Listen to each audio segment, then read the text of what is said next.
Hello, Internet. I'm Jack Heald, the dad you wish you had.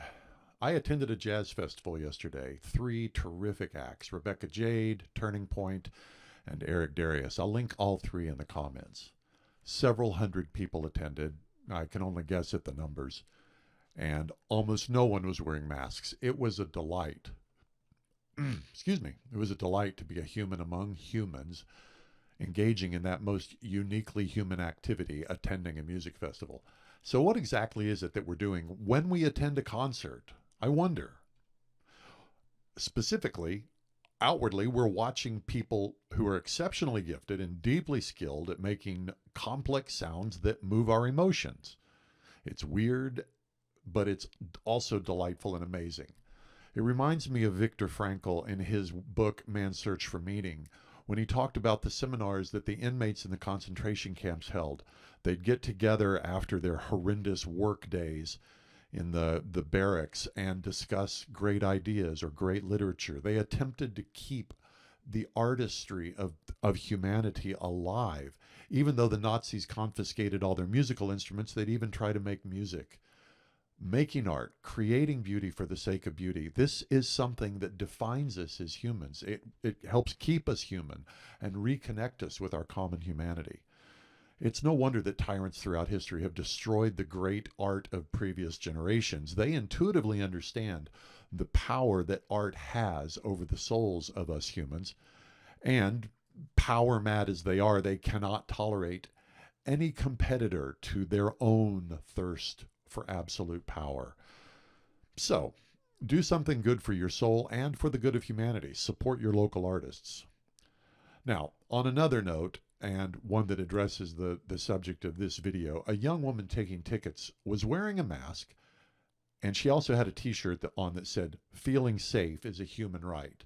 I read her t-shirt and I thought to myself, well, your t-shirt makes me feel unsafe. Should you be required to remove it? This was not a sexual thought. It was a commentary on the lunacy of the idea that you can turn our feelings into human rights. Yet that's exactly what the woke left has done.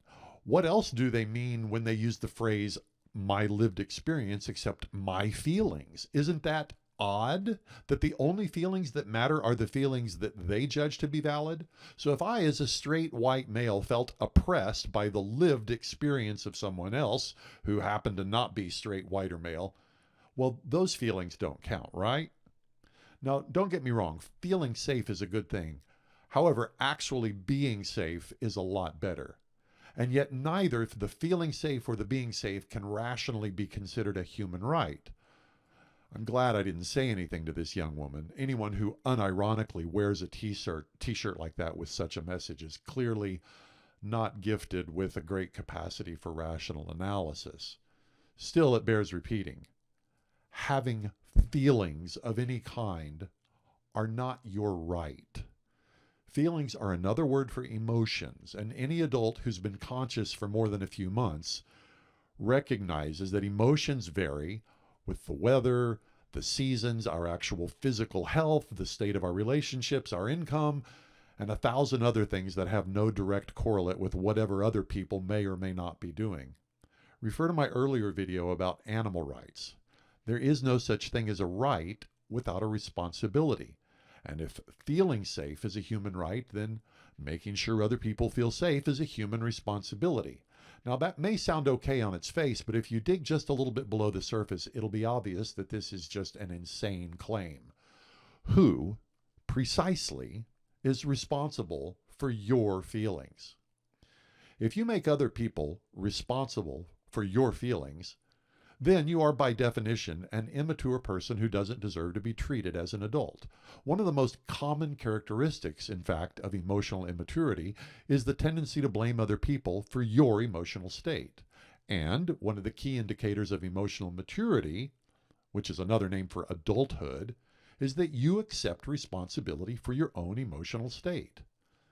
Every human being has the same hormones squirting through our bodies, and every one of us is subject to death.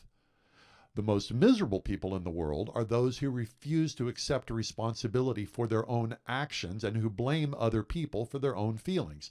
So at its core, the real meaning of this girl's t-shirt is this: My feelings matter more than anything else in the world. My 6-year-old grandson believes the same thing, and we expect that kind of self-obsessed narcissism from a 6-year-old.